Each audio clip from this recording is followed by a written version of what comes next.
नमस्कार दोस्तों, world Hindi affairs में आपका स्वागत है। दोस्तों, आज संयुक्त राष्ट्र के मंच पर जो हुआ उसने पूरी दुनिया को झकझोर कर रख दिया। भारत ने वहां ऐसा बयान दिया जिसकी गूंज न सिर्फ न्यूयॉर्क से लेकर लंदन तक सुनाई दी, बल्कि अमेरिका के गलियारों तक में हलचल मच गई। विदेश मंत्री एस जयशंकर ने जब अपने तेवर दिखाए तो यूएन की पूरी सभा कुछ पल के लिए जैसे खामोश हो गई। भारत ने साफ शब्दों में कहा, अब हमें कोई यह ना बताए कि हमें कैसे चलना है। दरअसल कुछ अंतर्राष्ट्रीय संस्थाएं भारत को अब तक एक ओपन फील्ड समझती रहीं, जहां वे अपने एजेंडे चलाती, अपनी नीतियां थोपती। लेकिन इस बार भारत ने उनकी हर कोशिश पर ब्रेक लगा दिया। यूएन को दो टूक शब्दों में समझाया गया कि भारत किसी की कठपुतली नहीं है। और तभी दूसरी ओर अमेरिका के अंदर से भी एक बड़ा धमाका हुआ। डोनाल्ड ट्रंप के नाम एक चिट्ठी लिखी गई जिसमें साफ कहा गया कि भारत से टकराने की गलती मत करना, क्योंकि अब भारत 90 के दशक वाला देश नहीं रहा। अब सवाल यह है, आखिर किसने लिखी यह चिट्ठी? क्यों जयशंकर का बयान रूस की उस मांग से जुड़ गया जिसे भारत ने ठुकरा दिया? और कैसे इस एक घटना ने भारत की डिप्लोमेटिक पोजीशन को पहले से कहीं ज्यादा मजबूत बना दिया? आगे हम पूरी कहानी विस्तार से बताएंगे। क्यों यह पल भारत की विदेश नीति के इतिहास में टर्निंग पॉइंट बन गया है। लेकिन उससे पहले अगर आप वीडियो देख ही रहे हो तो बस एक सेकंड निकालकर लाइक बटन दबा दो और चैनल को सब्सक्राइब कर लो। आपके लिए एक सेकंड होगा, लेकिन हमारे लिए बहुत बड़ी मदद है। दरअसल दोस्तों, अगर आप इस पूरे विवाद की जड़ में झांके तो आपको एक ऐसा कार्ड दिखेगा जिसे कहा गया रिफ्यूजी कार्ड, या कहिए शरणार्थी पहचान पत्र। अब सुनिए असली खेल। यूएन की एक एजेंसी ने हाल ही में ऐलान किया कि भारत में रह रहे विदेशी लोगों जो अपने देश छोड़कर यहां आ बसे हैं, उन्हें यह रिफ्यूजी कार्ड दिया जाएगा। मतलब साफ है, अगर यह कार्ड मिल गया तो चाहे वह लोग भारत के नागरिक हों या नहीं, उन्हें यहां रहने का कानूनी हक मिल जाएगा। अब सवाल उठता है, यह रिफ्यूजी कार्ड आखिर होता क्या है?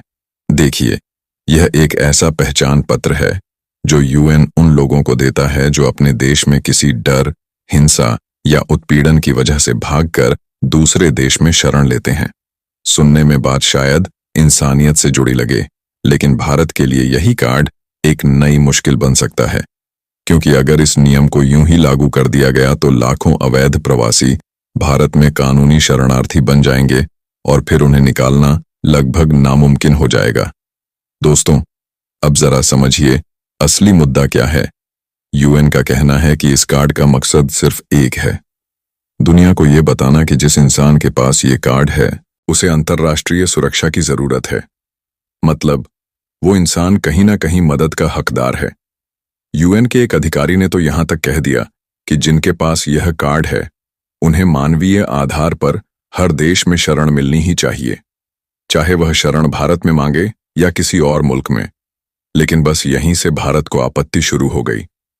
भारत ने साफ शब्दों में कहा, दूसरों की मदद करना हमारी संस्कृति में है।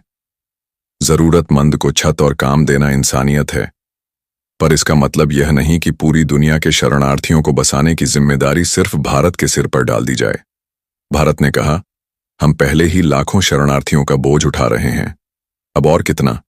क्योंकि हकीकत यह है कि हर नया शरणार्थी सिर्फ एक इंसान नहीं, बल्कि एक नई आर्थिक, सामाजिक और सुरक्षा चुनौती लेकर आता है।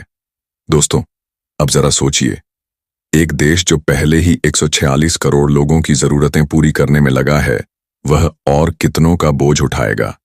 भारत ने तो हमेशा दुनिया की मदद की है, लेकिन अब हदें पार हो रही हैं। आज लेह लद्दाख के पहाड़ों में करीब 72,000 तिब्बती शरणार्थी रह रहे हैं। तमिलनाडु के कैंपों में लगभग 90,000 श्रीलंकाई परिवार सालों से बस चुके हैं। दिल्ली और आसपास के इलाकों में हजारों अफगान नागरिक शरण लिए हुए हैं, और रोहिंग्या, उनकी गिनती तो किसी के पास पक्की ही नहीं है। अब जरा यह समझो, जब हमारा खुद का देश अपने युवाओं के लिए रोजगार, घर और शिक्षा जुटाने में लगा है, तो यूएन को क्या हक बनता है कि वह अपने कार्ड बांट बांट कर हर शरणार्थी को भारत भेज दे? इसी बात पर जयशंकर ने यूएन को सीधा जवाब दिया, भारत दया का प्रतीक है, लेकिन किसी की जिम्मेदारी नहीं। हम मदद करेंगे, पर अपने लोगों के हक छीन कर नहीं। दोस्तों, अब जरा सोचिए, मामला इतना बड़ा हो गया कि भारत का सुप्रीम कोर्ट भी इसमें कूद पड़ा। और जो बात जस्टिस सूर्यकांत ने कही वो शायद यूएन के कानों में अब तक गूंज रही होगी। उन्होंने साफ कहा, यूएन को यह याद रखना चाहिए कि भारत ने ना तो 1951 की शरणार्थी संधि पर साइन किया है और ना ही 1967 के उसके प्रोटोकॉल को स्वीकार किया है। यानी कि सीधी भाषा में भारत यूएन के किसी भी रिफ्यूजी कार्ड को मान्यता देने के लिए बाध्य नहीं है। चाहे वह कार्ड कोई भी लेकर आए, भारत में उसका कोई कानूनी मतलब नहीं है। और यहीं से शुरू होती है भारत की नो कंप्रोमाइज पॉलिसी। विदेश मंत्री जयशंकर ने भी साफ कहा, हमारे देश की आबादी पहले ही 146 करोड़ पार कर चुकी है। हमारे संसाधन सीमित हैं। हम पहले अपने लोगों का भविष्य सुरक्षित करेंगे, उसके बाद ही किसी और की बात सोचेंगे। यानी अब भारत का संदेश एकदम साफ है, दुनिया का बोझ भारत नहीं उठाएगा। अब बस वही होगा जो देश के हित में होगा। कमाल की बात सुनिए दोस्तों, जो देश खुद अपने दरवाजे बंद कर लेते हैं वही आज भारत को इंसानियत का पाठ पढ़ा रहे हैं। अमेरिका, ब्रिटेन और यहां तक कि चीन तक, तीनों ही देशों की पॉलिसी देखिए। चीन तो शरणार्थियों को धक्के मारकर बाहर निकाल देता है और फिर दुनिया से कहता है, भारत तू इन्हें संभाल ले। मतलब सारी इंसानियत का ठेका क्या सिर्फ भारत ने लिया है क्या? अब जरा असली धमाका सुनिए, वो खबर जिसने व्हाइट हाउस के अंदर हड़कंप मचा दिया। खुद अमेरिकी राष्ट्रपति डोनाल्ड ट्रंप को उनके ही 19 सांसदों ने ऐसा खत लिखा है जिसने अमेरिका और भारत के रिश्तों की नींव हिला दी है। इन सांसदों ने ट्रंप को दो टूक कहा, भारत से पंगा लेना अमेरिका के लिए बहुत भारी पड़ सकता है। अब सोचिए, जब किसी देश के अपने ही नेता उसके खिलाफ खड़े हो जाएं तो इसका मतलब साफ है, कुछ बड़ा उबल रहा है अंदर से। दरअसल ट्रंप के दूसरे कार्यकाल में कुछ ऐसे फैसले लिए गए थे जिनसे भारत और अमेरिका की दोस्ती में दरारें दिखने लगीं। वो जो कभी सबसे भरोसेमंद साझेदारी कही जाती थी, अब ठंडी पड़ चुकी है और इसी ठंडे रिश्ते की गर्मी अब अमेरिका के कई बड़े सांसदों के सिर चढ़कर बोल रही है। एक साथ 19 सेनेटर और कांग्रेसमैन खुलकर ट्रंप के विरोध में आ गए हैं। इतना बड़ा झटका पहले कभी नहीं देखा गया था। अब सुनिए असली गेम। वह 19 सांसद जिन्होंने सीधे डोनाल्ड ट्रंप को एक चिट्ठी लिख डाली और इस चिट्ठी में जो लिखा है उसे सुनकर खुद व्हाइट हाउस में सन्नाटा छा गया। इन सांसदों ने ट्रंप से साफ कहा, भारत से रिश्ते बिगाड़ना खुद अपने पैर पर कुल्हाड़ी मारने जैसा है। उन्होंने ट्रंप को याद दिलाया कि भारत कोई आम देश नहीं है, बल्कि वो अमेरिका का सबसे अहम रणनीतिक पार्टनर है। एक ऐसा दोस्त जिसके बिना आज की दुनिया में अमेरिका एक कदम भी आगे नहीं बढ़ सकता। लेकिन इस चिट्ठी में जो सबसे बड़ी चेतावनी दी गई वो सुनकर ट्रंप भी कुछ पल के लिए खामोश रह गए। सांसदों ने कहा, अगर अमेरिका ने भारत से अपने रिश्ते नहीं सुधारे तो इसका सीधा फायदा उठाएंगे रूस और चीन, और अगर ऐसा हुआ तो भारत की साझेदारी इन दोनों देशों से और गहरी हो जाएगी। यानी ट्रंप का भारत से पंगा लेना दरअसल अपने ही दुश्मनों को ताकत देने जैसा है।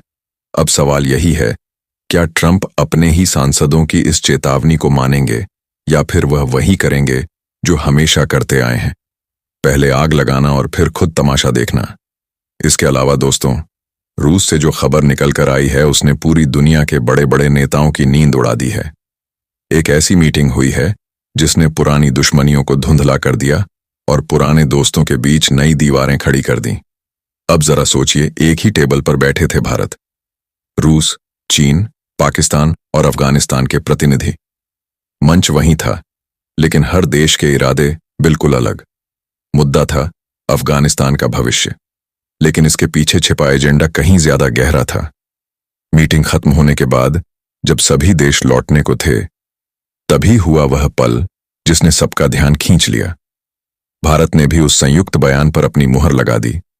अब यह तो सुनने में एक औपचारिक बात लगती है, लेकिन असल में यह था भारत का ऐसा कदम जिसने अमेरिका की पेशानी पर पसीने ला दिए, क्योंकि उस बयान में साफ लिखा गया कि अफगानिस्तान में शांति और स्थिरता बनाए रखना अब इन सभी देशों की साझा प्राथमिकता है। यानी एक तरह से भारत ने खुलकर कहा, हम अब अपने फैसले खुद लेंगे, चाहे अमेरिका को पसंद आए या नहीं। दोस्तों, अब असली खेल वही शुरू हुआ जहां रूस, चीन पाकिस्तान, भारत और अफगानिस्तान एक ही कमरे में बैठे। मीटिंग की शुरुआत भी इतनी साधारण नहीं थी। हर देश अपने अपने एजेंडे के साथ आया, लेकिन जब चर्चा शुरू हुई तो बात सिर्फ अफगानिस्तान की नहीं थी, बल्कि पूरे क्षेत्र की भविष्य की सुरक्षा पर थी। सवाल था, क्या किसी भी बाहरी देश की सैन्य गतिविधि सीधे अफगानिस्तान और पड़ोसी देशों की स्थिरता को खतरे में डाल सकती है? हर देश ने खुलकर माना, बिना समन्वय के कोई भी कदम यहां अस्थिरता पैदा कर सकता है। फिर हुआ वह पल जिसने सबका ध्यान खींचा। सभी देशों ने मिलकर एक संयुक्त बयान जारी किया। इस बयान में साफ लिखा गया कि अफगानिस्तान या उसके पड़ोसी देशों में किसी भी बाहरी देश का सैन्य बेस या इंफ्रास्ट्रक्चर बनाना क्षेत्र की शांति और स्थिरता के लिए चिंता का विषय है। लेकिन सबसे अहम बात, इस बयान पर भारत और पाकिस्तान दोनों ने समर्थन दे दिया। यानी अब सिर्फ शब्द नहीं, बल्कि सामरिक संदेश भी साफ था। यह क्षेत्र अब बिना समन्वय के किसी की बपौती नहीं बनने देगा। और यही वह मोड़ है जहां पूरी दुनिया ने देखा कि अफगानिस्तान में स्थिरता बनाए रखने के लिए सब एक ही पन्ने पर हैं। इसके दोस्तों, अगली बड़ी खबर भी रूस से आई है, और इसे सुनकर आपको लगेगा कि भारत ने सच में हिम्मत का फैसला लिया है। दरअसल रूस ने भारत से एक ऐसी मांग रख दी थी जो किसी भी आम हालात में पूरी हो सकती थी, लेकिन देश के भविष्य को देखते हुए भारत ने साफ मना कर दिया। हाँ, यह सही है, रूस शायद थोड़ी नाराज हो, लेकिन यह फैसला भारत के लिए जरूरी था। सोचिए, अगर भारत उस समय झुक जाता तो फायदा हमारे पड़ोसी चीन को मिलता, पैसा भारत का, मुनाफा चीन का। ऐसे सौदे पर कभी समझौता नहीं किया जा सकता। इसलिए भारत ने दो टूक कहा नहीं। दरअसल पूरा खेल फंसा है दो करेंसी के बीच, भारत का रुपया और चीन का युआन। रूस चाहता था कि भारत तेल के बदले अब यूएस डॉलर या यूएई दरहम की बजाय सीधे चीन के युआन में पेमेंट करें। याद कीजिए, यूक्रेन युद्ध के बाद रूस पर पश्चिमी प्रतिबंधों की झड़ी लग गई थी। उसे ग्लोबल बैंकिंग सिस्टम से बाहर कर दिया गया।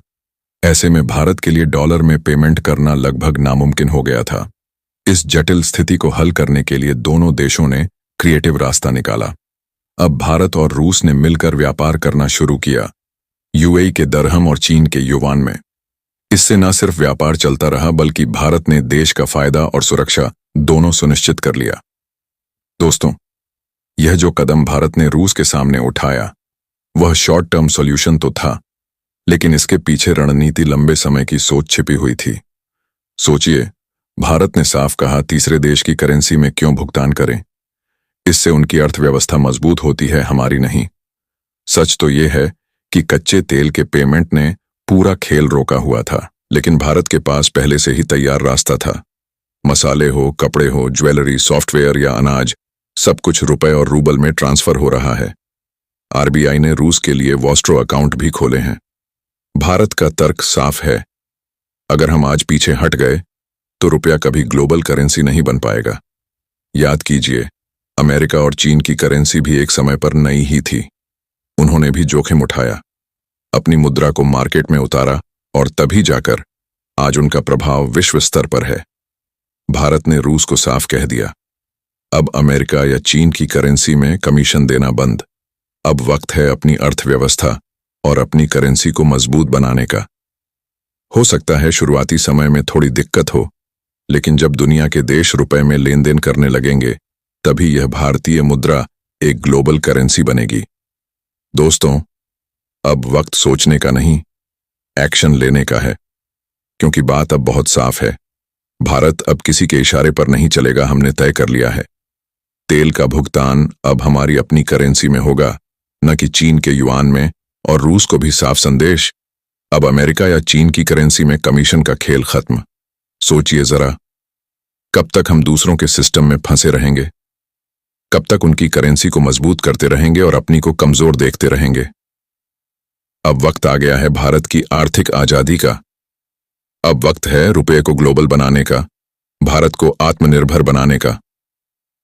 तो दोस्तों, बताओ, क्या भारत का यह कदम भविष्य की दिशा में बहादुर कदम है या जोखिम भरा दांव? अपनी राय जरूर बताओ नीचे कमेंट में, क्योंकि आपकी आवाज ही असली जनमत है। और हाँ दोस्तों, अगर आपको यह जानकारी और हमारा यह जोश पसंद आया हो, तो वीडियो को लाइक, चैनल को सब्सक्राइब और अपने दोस्तों के साथ शेयर करना मत भूलना, क्योंकि भारत की बात भारत की भाषा में। जय हिंद।